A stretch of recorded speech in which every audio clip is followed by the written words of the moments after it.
Hello दोस्तों, तो आज की वीडियो का टॉपिक है कैम सेंसर।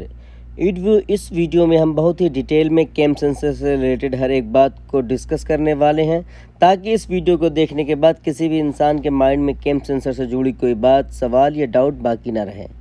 इस वीडियो में हम जानेंगे कि कैम सेंसर का गाड़ी में क्या फंक्शन होता है, कैम सेंसर की लोकेशन हर गाड़ी में कहाँ होती है, कैम सेंसर कैसे काम करता है, और कैम सेंसर जो वोल्टेज ECU को देता है, ECU इन वोल्टेज या रीडिंग को किस पर्पज़ के लिए यूज़ करता है।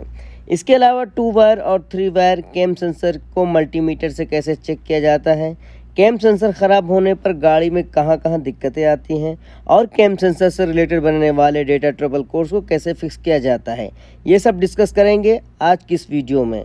तो आइए स्टार्ट करते हैं। वीडियो स्टार्ट करने से पहले आप लोगों से रिक्वेस्ट है कि अगर आप नए हों, पुराने हों, तो हमें सपोर्ट करें, ताकि इस तरह की वीडियो बनाने का हमें प्रोत्साहन मिलता रहे।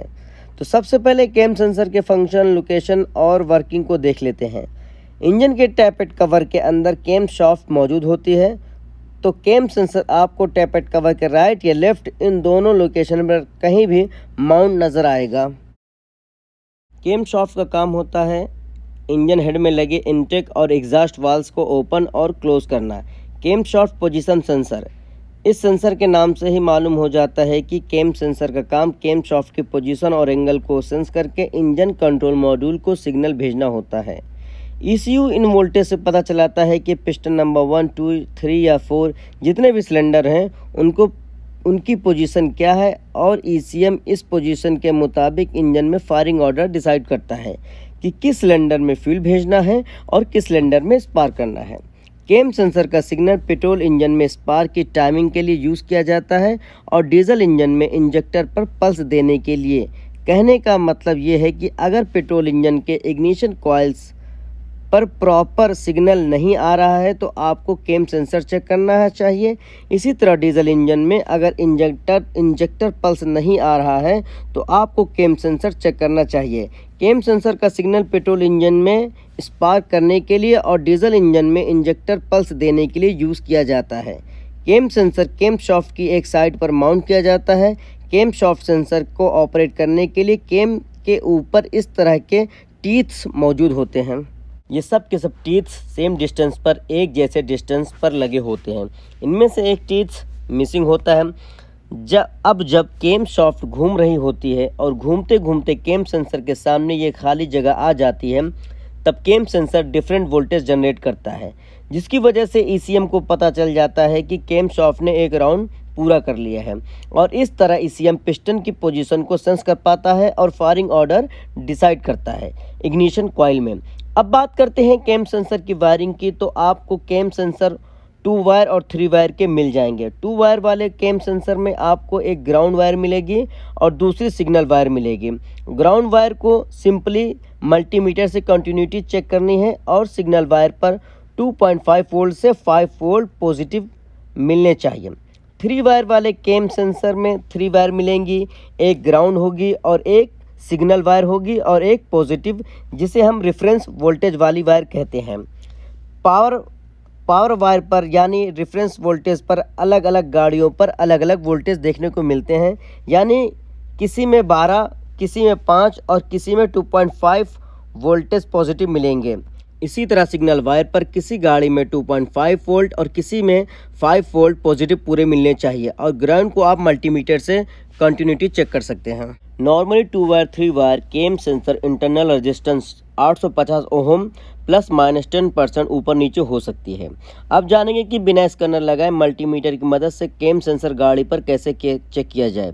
तो मल्टीमीटर को 20 वोल्ट DC पर सेट करना है। फिर आपको इंजन की कैम शाफ्ट को स्लो घुमाने के लिए एक टायर को ऊपर उठाना है और गियर को 4th या 3rd में लगाना है। इसी तरह अगर गाड़ी ऑटो है तो उसे न्यूट्रल करके आप उसकी क्रैंक को सॉकेट रॉड से घुमा सकते हैं।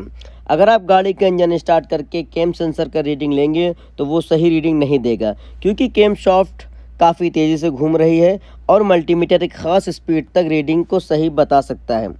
तो आपको टायर धीरे धीरे घुमाकर कैम शाफ्ट को मूवमेंट देनी है। तो अगर कैम सेंसर 2 वायर वाला है तो इसमें एक ग्राउंड वायर को छोड़कर जो सिग्नल वायर है मल्टीमीटर की एक प्रोब उस पर लगानी है और दूसरी प्रोब बैटरी के नेगेटिव पॉइंट पर लगानी है। अब आपको टायर को घुमाना है तो यहाँ आपको 2.5 वोल्ट पॉजिटिव या 5 वोल्ट मिलने चाहिए, क्योंकि कुछ गाड़ियों में 2.5 वोल्ट सिग्नल वायर पर आते हैं और कुछ गाड़ियों में 5 वोल्ट पॉजिटिव आते हैं। तो यहाँ टायर घुमाने पर केम शाफ्ट की टीथ केम सेंसर के सामने आता है तो 5 वोल्ट के करीब रीडिंग आ रही है, और केम का टीथ जब केम सेंसर के सामने से हटेगा तो 0 वोल्ट हो जाएंगे।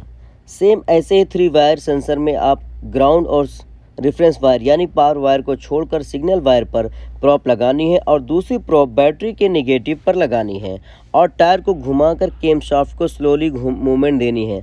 अब लास्ट में बात करते हैं केम शाफ्ट सेंसर से रिलेटेड आने वाले most common data trouble codes और उनका सोल्यूशन। तो सबसे पहले है P0340 camshaft sensor no signal, P0341 camshaft sensor wrong signal, P0342 camshaft sensor circuit low, P0343 camshaft sensor circuit high, P0344 camshaft sensor A circuit intermediate का मतलब होता है some time यानी मलफंक्शन। Common case की अगर बात करें तो केम सेंसर का ख़राब होना जो चेंज होगा, केम सेंसर की वायरिंग और कनेक्टर का लूज़ होना, केम सेंसर के आगे डस्ट या कार्बन का जमा होना, या केम शाफ्ट की टीथ का डैमेज होना या उन पर कार्बन आना, केम सेंसर के रिंग का ना होना या डबल रिंग का होना, जिसकी वजह से केम सेंसर केम शाफ्ट के बीच जो गैप है वो कम या ज़्यादा हो जाता है।